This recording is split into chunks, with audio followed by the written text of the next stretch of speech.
오늘 우리가 필리핀 단기 선교 파송 예배를 드리게 됐는데요. 동시에 또 오늘이 성도 재직 교육 시간이기도 합니다. 10월 마지막 주일에 대해서 또 함께하는 시간을 갖게 됐습니다. 파송 예배가 예정이 돼 있어가지고 파송 예배는 이거 옮길 수가 없잖아요. 그래가지고 어떻게 되나 망설이다가 이 성도 재직교육 같은 경우도 우리가 한 달에 한 번씩밖에 하지 못하고 그래가지고 뺄 수가 없어서 오늘은 특별히 이제 끝나고 나서 따로 모이지는 않도록 하겠습니다. 아마 이제 다 읽어오셨으리라고 제가 굳게 믿고 있습니다. 네, 아주 굳게 믿고 있어요. 그러니 이제 좀 더 관심을 갖고 제목과 관련해서 한 번씩은 더 생각을 하고 정리를 해주시기를 바라겠습니다. 이 좋은 신앙 같은 경우는 16, 20, 21장을 이제 읽어 오시게 되어 있었는데요. 하늘에 소망을 두고 사는 신앙에 대해서, 그리고 존경받는 자가 되면서 사는 것에 대해서, 그리고 이제 21장에서는 내세의 상급을 위해서 열심히 신앙생활하는 문제를 다루고 있는 부분입니다. 신앙인이라고 한다면 이 하나하나가 잘 정립되어 있어야 될 그런 부분이라고 할 수가 있으니까요. 여러분들이 그 읽은 부분들 꼭 다시 한번 묵상할 수 있기를 바라겠고요. 좋은 집사 같은 경우는 21장, 22장, 27장입니다. 그래서 21장에서는 집사와 풀의 역할이라는 제목으로 이 풀, 이제 붙이는 거죠. 본드를 말하는 것입니다. 그래서 다른 성격의 것이라 할지라도 이 풀이 같이 붙여놓는 것처럼 우리가 그 재직으로서 직분 감당하는 것이 이런 역할을 하는 것이어야 된다 하는 그런 내용이죠. 22장 같은 경우는 집사와 가위의 역할이다 하는 그런 내용으로 되어 있습니다. 그러니까 우리 재직들이 어떤 가위처럼 잘라내는 이런 불화의 요인이 되지 않아야 되겠다는 것이죠. 27장 같은 경우는 집사와 지식입니다. 지식 자랑하듯이 이제 어떤 온갖 세상의 것들 막 가지고서 그러는 사람이 아니라 정말 참된 하나님을 아는 지식으로 사랑과 섬김의 집사가 되는 문제에 대해서 생각하는 그런 부분입니다. 그리고 이제 좋은 권사님 같은 경우는 23장 그리고 27장 그리고 30장이죠. 그래서 내용들은 금방 이렇게 제목만 보면 알 수 있는 내용입니다. 권사와 사조직, 권사와 미장원 경영, 권사와 교회 헌금 이런 부분들이었습니다. 우리가 이제 이런 부분들 아주 사소한 것 같지만은요, 이 사소한 것들이 잘 정립이 되어 있지 않으면은요, 본인도 힘들고 또 성도들도 시험에 들게 되는 그런 일들이 생기기 때문에 이게 이제 중요한 사안들이라고 할 수가 있으니까 우리 권사님들도 다시 한번 이렇게 좀 짚어봤으면 좋겠다 싶습니다. 그리고 이제 장로님 같은 경우는 22장, 23장, 26장이었는데요. 22장은 목회자와의 화목, 그리고 23장은 성경 상식과 그리고 26장은 그 장로교회 정치 부분이라고 할 수가 있습니다. 그래서 이런 부분들 또 장로님의 어떤 그 위상도 있기 때문에 이런 것들을 통해서 잘 이렇게 정립이 돼서 모든 그 주신 사명을 잘 감당할 수 있게 되기를 간절히 바라겠습니다. 그래서 따로 이렇게 모임을 갖지 아니하고 요것 이렇게 잘 정리해서 오늘 이렇게 마치면 되겠다 싶습니다.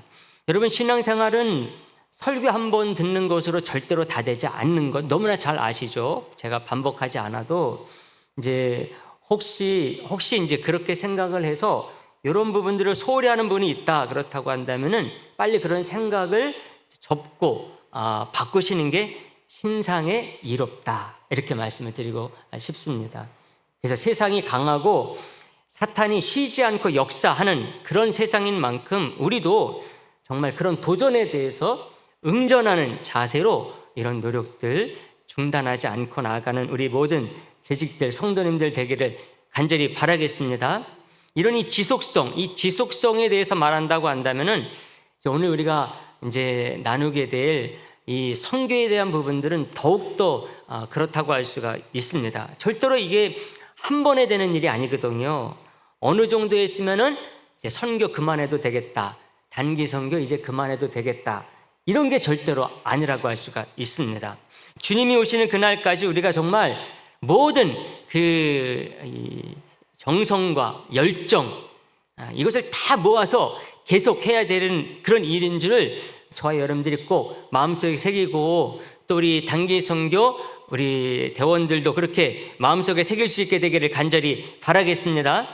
네, 전도는 선교는 끝까지 하는 것입니다. 우리 한번 서로 보시면서 인사 나누시죠. 선교는 끝까지 하는 것입니다. 여러분, 전도 같은 경우는 국내에서 하는 거니까 언제든지 할 수가 있죠. 하지만 이 선교는 그렇지 않습니다. 다른 나라, 다른 민족, 다른 그런 부족에 대해서 하는 것이기 때문에 그렇습니다. 특히 이제 장기로 파송이 돼가지고 선교사로 사역하는 것, 이건 더 쉽지가 않죠. 몇 분에게만 해당되는 것입니다. 그러니 이제 보통 사람들 같은 경우는 선교사라는 이름을 가져본다는 것은 생각하기가 어렵습니다. 근데 보통 우리 성도님들도 선교사라는 이름을 가질 수 있는 기회가 딱 있어요. 언제일까요, 그게? 단기 선교를 가는 것입니다. 단기 선교를 가는 거예요. 짧은 기간 다녀오는 것이긴 하지만은 어쨌든 우리가 다른 나라 가서 다른 민족, 다른 부족들에게 전하는 것 아니겠습니까? 그러니까 선교죠. 그러니 그 사명을 가지고 가는 사람이므로 뭐라고 해야 된다? 선교사다. 이렇게 해도 무방하다는 것이죠. 우리 교회 목표 중 하나가 선교사님 우리가 전적으로 파송하는 그런 것이라고 할 수 있는데, 오늘 이 파송 예배를 기점으로 해서 우리가 잠깐이지만은 우리 교회에 10명의 파송 선교사가 생기게 된다는 것을 저 여러분들이 꼭 새겼으면 좋겠습니다. 여러분, 우리 성도님들이 이 기간 동안은 우리 10명의 이 단기 선교사를 위해서 아주 많이 기도할 수 있게 되기를 간절히 바라겠습니다. 저도 이렇게 단기 선교 몇 차례 가긴 했지만은요, 이거는 그 외국의 어떤 여행이나 또 제가 또 성지순례 이렇게 다녀오기도 했는데 그런 것과는 좀 다른 것 같아요. 단기 선교 이렇게 가게 되면은 짧은 기간인데도 긴장이 됩니다. 긴장이 돼요. 이게 아무것도 아닌 것이 절대로 아니라고 하는 것을, 그런 것을 통해서도 알 수가 있는 것 같습니다. 그래서 10분의 우리 단기 선교사님들, 우리 김윤숙 선교사님, 김은선 선교사님, 김은희 선교사님, 이계남 선교사님, 이문호 선교사님, 장미 선교사님, 전영미 선교사님, 조화정 선교사님, 또 홍희자 선교사님, 그리고 저까지. 저 여러분들이 꼭 이름 새겨가면서 이 기간 동안 아주 뜨겁게 기도해 주시기를 바라겠습니다. 네, 그 안전사고 뭐 다치는 일도 없고 또 다른 어떤 그 건강상의 이상도 생기지 않고 좋은 날씨 달라고 여러분들이 꼭 많이 기도했으면 좋겠습니다. 오늘 말씀 제가 준비하면서요, 성경에 단기 선교사가 있었느냐 이것에 대해서 좀 생각을 해봤습니다. 단기 선교가 성경에 있을까? 선교사 하면은 말씀드린 것처럼 어디 가서요? 다른 나라 가서 복음을 전하는 것이다 말씀드리지 않았습니까? 그러면은 구약 성경에서는 이런 선교사가 나오지 않는 게 마땅한 거죠. 왜 그렇습니까? 구약 시대 때는 전도라는 거 했습니까? 안 했습니까? 구약 시대 때는 안 했어요. 이방인들에게 복음 전하지 않았습니다. 그래서 당연히 단기 선교사라는 이름이 나오면 어디에 나와야 된다? 신약에 나오는 게 맞죠. 그래서 신약 성경에서 찾아보려고 노력을 했죠. 근데 이게 쉽지가 않더라고요. 신약 성경에 나오는 선교사님들, 우리가 아는 분들 많죠? 바울 같은 분, 바나바 같은 분, 디모데, 디도, 누가, 실라 이런 분들이 있는데 이분들은 다 단기가 아니라 장기 선교사님들이거든요. 평생을 하신 분들입니다. 그래서 단기 선교사를 찾기가 쉽지 않았어요. 근데 성경을 다시 한번 이렇게 구약 성경부터 가만히 제가 돌아보면서 생각하다 보니까 최초의 단기 선교사는 신약 성경에 있지 아니하고 구약 성경에 있더라고요. 그것을 찾게 된 것입니다. 바로 오늘 제목 말씀에 나오는 누구다? 요나다.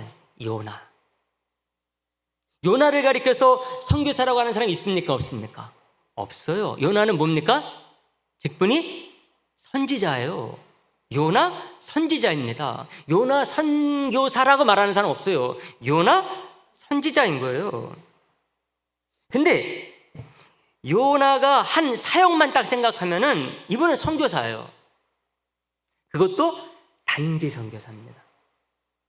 요나가 선교사로 분류되긴 하지만 그렇기 때문에 우리가 생각할 때에 이분이 선지자로서의 사명을 감당한 것에 대해서 다시 생각할 수밖에 없는데요. 분명히 성경은 요나 선지자를 선지자라고 딱 이름 짓고 있어요.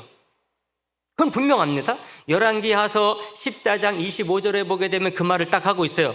요나는 선교사가 아니라 선지자다. 성경이 규정합니다.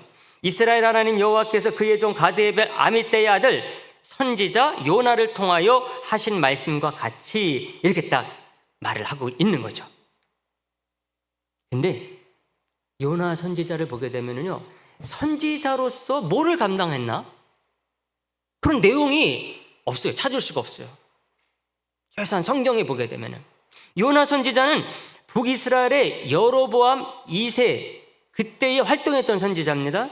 가드에벨 사람이에요. 아미떼의 아들입니다. 그리고 그 지역은 가드에벨이 나사렛 지역이거든요. 나사렛에서 조금만 한 4, 5km 정도 북동쪽으로 가게 되면 가드에벨이라는 곳이 나옵니다. 그러면은 이 요나는 어디 사람인가 하면 나사렛 사람이에요. 근데 나사렛 지역이 12지파 가운데 스불론 지파에게 분배가 됐거든요. 그러면은 이 요나는 분명히 이제 스불론 지파의 후손이 아닐까 이렇게 추측을 할 수가 있습니다. 근데 이렇게 해서 하나님으로부터 분명히 선지자로 부름을 받긴 했는데 선지자로서 어떤 일을 감당했느냐? 그 내용을 보게 되면은 그런 선지자로서의 그 사명, 그 사역에 대해서는 알 수가 없어요. 선지자로 하나님께서 부름을 주셨기 때문에 선지자로 감당할 것은 분명하다. 근데 선지자로서 무엇을 감당했느냐는 분명하지 않다. 오히려 분명한 것은 뭐냐? 선교사로서의 사명이다 하는 것입니다. 성경에 나오는 대부분의 내용은 바로 그겁니다. 요나 선지자가 선지자로서가 아니라 단기 선교사로 니느웨에 가서 복음을 전하는 얘기가 주를 이룹니다. 요나서 내용이 다 그거잖아요. 그러므로 요나서는 요나가 선지자로서 한 일을 소개하는 게 아니라 단기 선교사로서 그가 했던 사역을 소개하고 있는 것으로 봐야 되는 거죠. 여러분, 구약에 나오는 많은 선지자들이 있는데 그 중에는 다른 나라, 이스라엘이 아닌 다른 나라에 대해서 하나님의 말씀을 선포한 선지자들이 나옵니다, 여러분. 에돔 족속을 향해서 그 사역을 한 선지자가 오바다 선지자예요. 오바다 선지자 그 선지서를 보게 되면은 에돔에 대해서 쓴 거예요. 그리고 또 한 사람이 있습니다. 나훔 선지자. 나훔 선지자도 요나처럼 그 선교 대상이 누군가 하면은 니느웨입니다. 근데 오바다서 나훔서를 보게 되면은 이 두 분이 오바다도 그렇고 나훔도 그렇고 진짜 자기들이 직접 가서 이 말씀을 전했을까? 이것은 분명하지가 않아요. 분명하지가 않습니다. 그 부족, 민족에 대해서 하나님의 말씀을 쓰기는 했어요. 에돔에 대한 하나님의 말씀, 그리고 니느웨에 대한 하나님의 말씀을 쓰기는 했는데 이분들이 그걸 들고 가서 직접 전했는지는 분명하지가 않아요. 이런 식으로 기록한 선지자들이 많습니다. 이사야서도 보게 되면, 예레미야서도 보게 되면은요, 에돔뿐만 아니라 주위의 모압, 암몬, 블레셋, 바벨론 이런 나라들에 대해서 하나님의 말씀을 다 쓰고 있어요. 근데 그렇다고 해서 이사야 선지자가 바벨론에 가서 복음을 전하느냐? 아니에요. 그냥 하나님께서 그 민족에 대한 심판의 메시지를 선포한 것뿐입니다. 가서 직접 전했느냐는 다른 문제라는 거죠. 근데 요나는 달라요. 요나는 분명하게 우리가 말할 수가 있어요. 요나는 직접 어떻게 해요? 갔다는 것입니다. 거기 가서 전했다는 거예요. 구약시대인데도 불구하고. 구약시대 때 이방인들에게 복음 전하는 게 어디 있습니까, 여러분? 이스라엘 백성들, 유대인들, 이방인들은 다 그냥 쓰레기들이에요. 거긴 복음 전할 필요도 없는 거예요, 구약시대 때. 근데 하나님은 요나를 택해가지고 니느웨에 가서 나의 말씀, 복음을 전하라고 하신 것입니다. 놀라운 일이죠, 완전히. 요나는 이곳에 가가지고 며칠 동안 전합니까? 며칠 동안 전해요? 40일 동안 복음을 전해요. 며칠 동안? 40일. 그래서 그곳에 놀라운 회개의 역사가 일어났어요. 며칠 만에? 40일 만에. 400일, 4000일 아무리 복음 전해도 역사 일어나지 않으면 무슨 소용이 있겠어요? 아무리 단기라 할지라도 거기서 역사가 일어나면은 놀라운 선교의 역사인 거죠. 니느웨 성이 일반 백성으로부터요, 고관 대작, 나중에는 왕까지 회개해서 돌아오는 역사가 일어났다니까요, 여러분. 장기가 아니에요. 단기로 전했는데. 근데 여러분, 이런 역사가 나중에 일어나긴 했지만은 요나가 가려고 했어요? 안 가려고 했어요?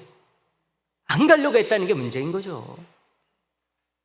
가지 않았을 뿐만 아니라 그 자기가 전해놓고 거기서 회개의 역사가 일어나니까 그거 보고 열받았어요. 요나가. 얼마나 이게 좀 생각해 보면 웃기는 얘기입니까, 여러분? 자기가 회개하라고 전해놓고 회개하니까 열받아 있다. 이게 구약시대 때 이방인들에게 전한다는 그런 복음의 또 다른 면이라고 할 수가 있습니다. 오늘 우리가 본문으로 본 읽은 말씀이 바로 그 부분을 읽은 겁니다. 우리가 9절 말씀이요. 우리가 다 같이 한번 보도록 할까요? 9절 말씀 다 같이 보겠습니다. 다 같이요. 시작. 하나님이 요나에게 이르시되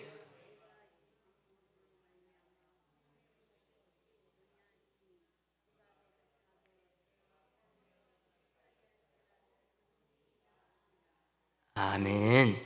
요나가 성질이 보통이 아닌 거예요. 뭐라고 말해요? 그 뒷부분에 내가 성내서 어떻게? 죽기까지. 성내는 것도 이게 하나님 앞에서 할 짓이 아닌데 어떻게요? 죽기까지 할지라도 옳으니이다 이렇게 말하고 있습니다. 여러분들 중에 이런 말 할 수 있는 사람 있어요, 없어요? 저는 안 해요. 하라고 해도 안 해. 천벌이 떠질 것 같아서 안 할 것 같아요. 근데 요나는 이게 보통 이 성품이 아니에요. 회개하는 니느웨를 보고 짜증을 내고 분에 차 있는 요나를 깨닫게 하시기 위해서 박넝쿨을 보내주신 거예요. 떼약볕에 뜨거워 죽겠는데 갑자기 박넝쿨이 막 자라가지고 그 태양을 가려주니까 얼마나 좋았겠습니까, 여러분? 중동 지역은 그렇거든요. 조금만 이렇게 햇빛만 가려주면요 시원해져요. 그러니까 이 요나가 얼마나 그 마음이 좋았겠어요. 근데 그게 잠깐이었던 거예요. 하나님이 금방 이 박넝쿨 벌레가 먹게 해가지고 그냥 사그라들게 만들어 버리셨어요. 요나 성질이 어땠다 그랬어요? 보통이 아니라 그랬죠?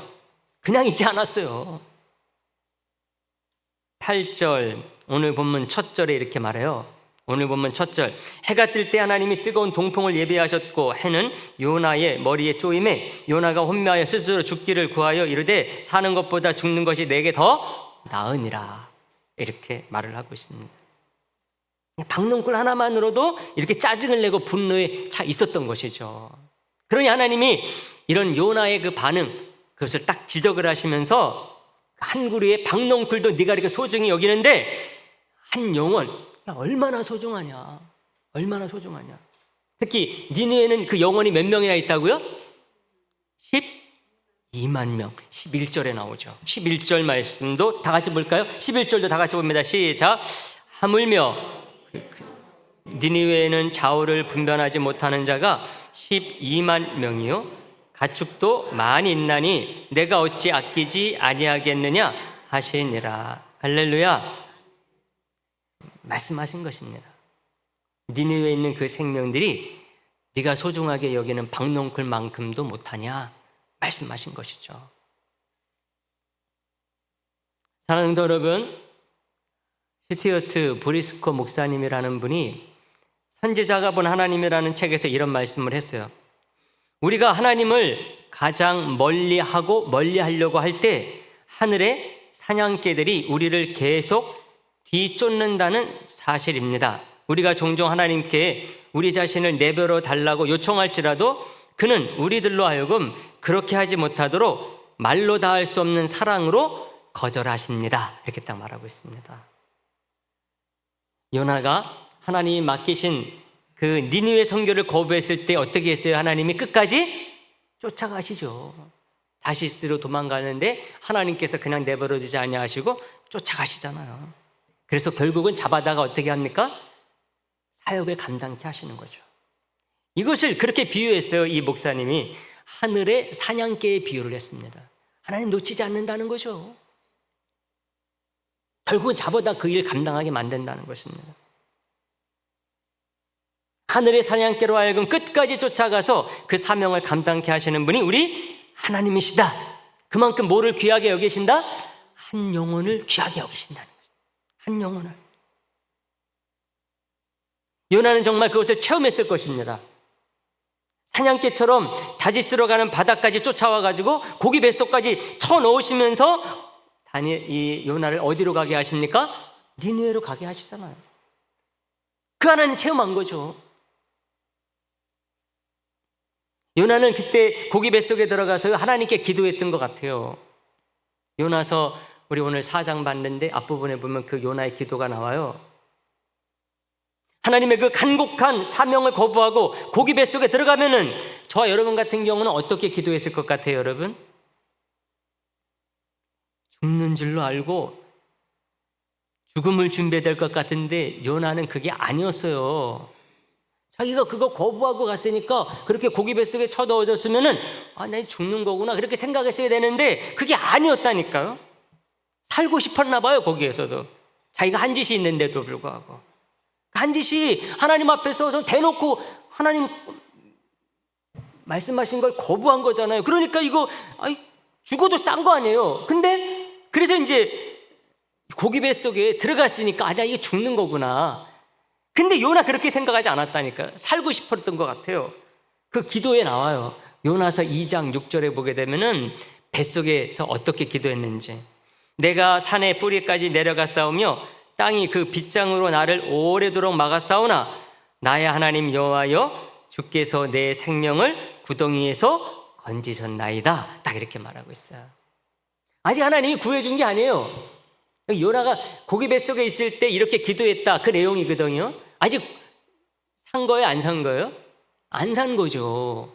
그냥 꿀꺽 삼켜버리면 그냥 소화돼서 내려가 버리는 건데, 근데 자기 마치 살아난 것처럼 과거형으로 기도하고 있어요.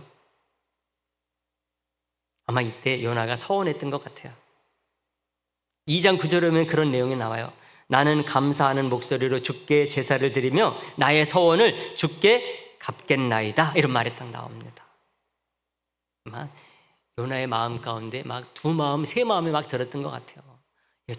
전하기는 싫고, 근데 또 뱃속에는 처박혀 없고, 살아야 되겠고, 여러 가지 생각들이 막 겹쳤던 것 같아요.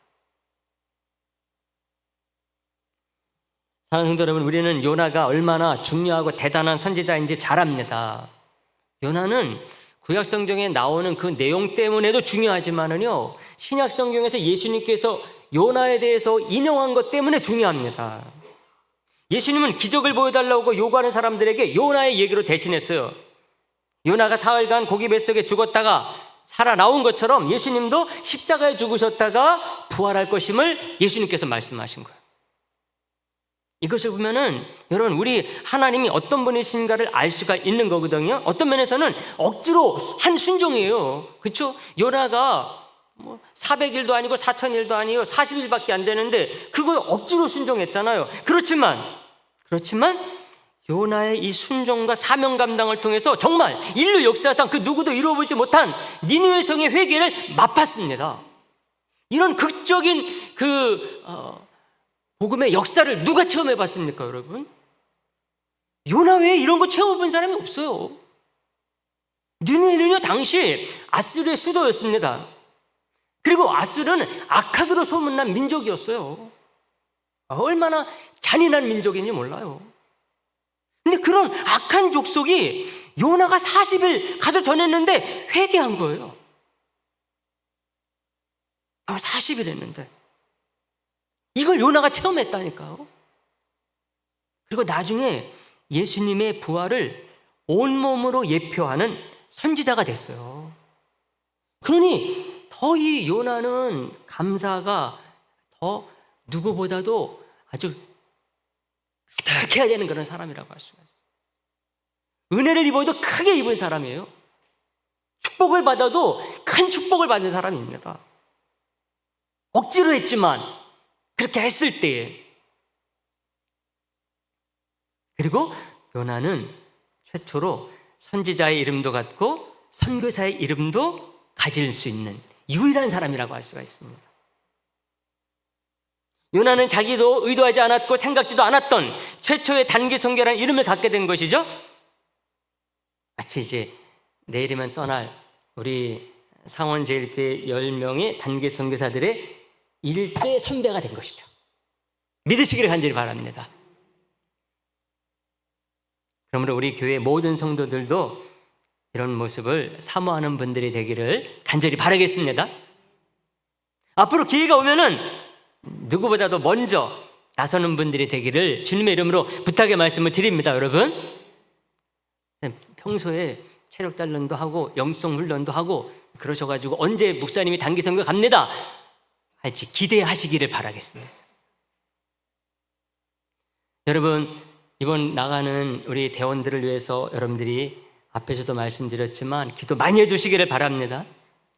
안전도 중요하고 건강도 중요하고요, 날씨도 중요합니다.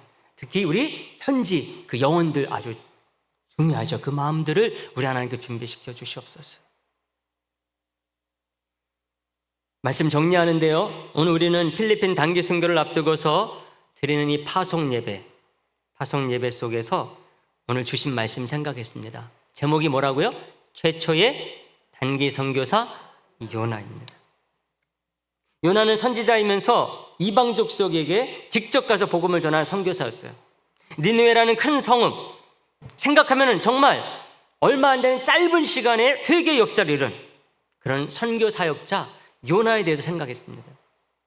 요나가 자연에서 간 것도 아님에도 불구하고 결국 순종해서 갔을 때에 하나님은 그런 요나의 섬김과 사역을 통해서 어떤 역사를 이루셨는지 우리가 잠깐 살펴본 거죠. 그래서 이번 단기 선교도 그런 면에서 기대가 되는 것입니다. 우리가 부족한 것 같지만 요나 사용하신 것처럼 우리 선교팀 사용하실 것을 믿기 때문에 그렇습니다. 단기 선교팀 더욱더 믿음 가운데 나가기를 간절히 바라겠습니다. 여러분, 바울이 아시아에서 유럽으로 건너갈 때 봤던 것은 마게도냐인의 환상이었어요. 마게도냐인의 환상이 나타나가지고 도와달라는 손짓을 바울이 보고 건너간 거죠. 우리 선교도 마찬가지입니다. 필리핀의 그 영혼들의 손짓, 그 눈망울, 그게 우리 마음속에 있는 것이죠. 나가는 우리 선교 대원들 뿐만 아니라 여기서 기도하시는 분들은 또 보내는 기도의 선교사로 우리 하나님 앞에 서 있는 줄을 믿으시기를 간절히 소망을 합니다. 그래서 오늘 이번 단기 선교를 통해서 우리가 하나님께서 원하시는 것 조금이라도 이루어지는 기회로 삼을 뿐만 아니라 이를 통해서 더욱더 우리가 선교된 비전과 꿈을 갖고 나아가는 우리 교회, 우리 성도 되기를 간절히 바라겠습니다.